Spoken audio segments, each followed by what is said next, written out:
这个母亲太狠了，去世后留给两个孩子一张照片，让他们凭这张照片找到素未谋面的父亲和哥哥。兄妹俩一脸蒙圈，自己从没见过这个父亲，更不知道自己还有一个哥哥。为了完成母亲的遗愿，妹妹珍妮率先踏上了寻找父亲的征程。她先是去了母亲上过的大学，并在这里找到了母亲曾经的一位老师。老师告诉珍妮，自己还记得她母亲，并且认出了照片上的符号，这是狐狸河监狱的符号。珍妮不敢相信自己母亲年轻时竟然坐过牢。为了继续查下去，珍妮决定前往狐狸河监狱了解情况。但在去之前，珍妮顺路来到了母亲出生的村庄，村里的人都很热情，大家听说她是从加拿大来的，表现得十分热情好客。可当珍妮给他们看了妈妈的照片，说自己是纳瓦的女儿时，所有人的情绪突然变得异常激动。纳瓦的名字在家乡像是一种禁忌，珍妮无奈只能离开村子，带着对母亲身世的困惑去了狐狸河监狱。如今的监狱早已经废弃，只留下几间囚房。珍妮辗转好久，终于找到了当时的一位狱卒。狱卒现在是一位大学的保安，他似乎很不情愿提起那段不堪的岁月。在珍妮的一再恳求下，狱卒才终于松了口。他一眼就认出了照片上的人，是曾经的72号房囚犯，那个唱歌的女人。狱卒告诉珍妮，狐狸河监狱曾经关押了600个政治犯，他的母亲纳娃因为枪杀了基督教民兵首领，被关押在这里15年。不知道是受到了什么刺激，纳娃总是在监狱里唱歌，日复一日，年复一年，因此人们都叫她唱歌的女人。还有纳娃的意志力极其顽强，长达13年的审问都没有让她屈服。直到后来，监狱派来了一位专门折磨囚犯的专家阿布，阿布一再的强暴纳娃，导致纳娃怀孕。珍妮一脸惊愕，哥哥竟然是在这样的环境下出生的。她哭着打电话给西蒙，让他一起调查父亲和哥哥如今的去向。兄妹俩根据狱卒提供的地址，找到了当年在监狱里负责帮纳娃接生的护士。从护士口中，他们又得到了一个十分震惊的消息：当年纳娃在监狱里生下的是一对龙凤胎。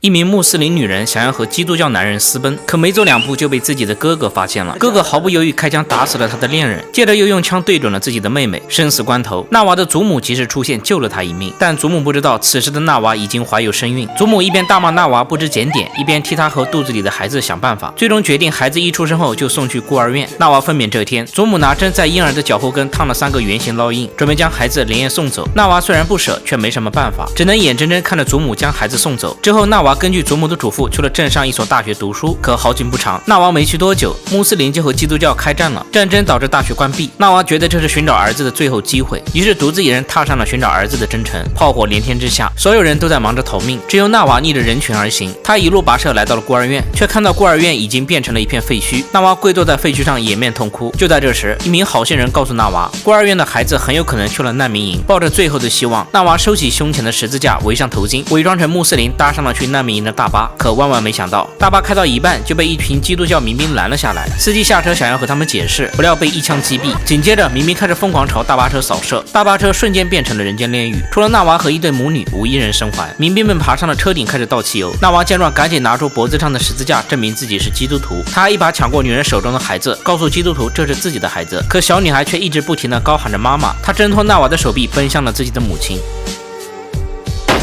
纳娃的信仰崩塌了，他是一名基督教徒，可如今自己的恋人被基督徒杀死，自己的孩子又生死未卜，现在他又亲眼目睹基督教徒滥杀无辜，信仰只赋予了他痛苦。复仇之火让他加入了穆斯林的暗杀组织。纳娃接到的第一个任务就是去暗杀基督教民兵组织首领。靠着自己的法语专业，纳娃去给基督教民兵首领的儿子当家教。在一个阳光正好的日子，他拿出一把手枪，趁首领和朋友们闲聊的时候，将他2枪打死，自己随后被送进了狐狸河监狱。期间，为了抑制自己的狂躁，他日复一日唱着单调的歌曲。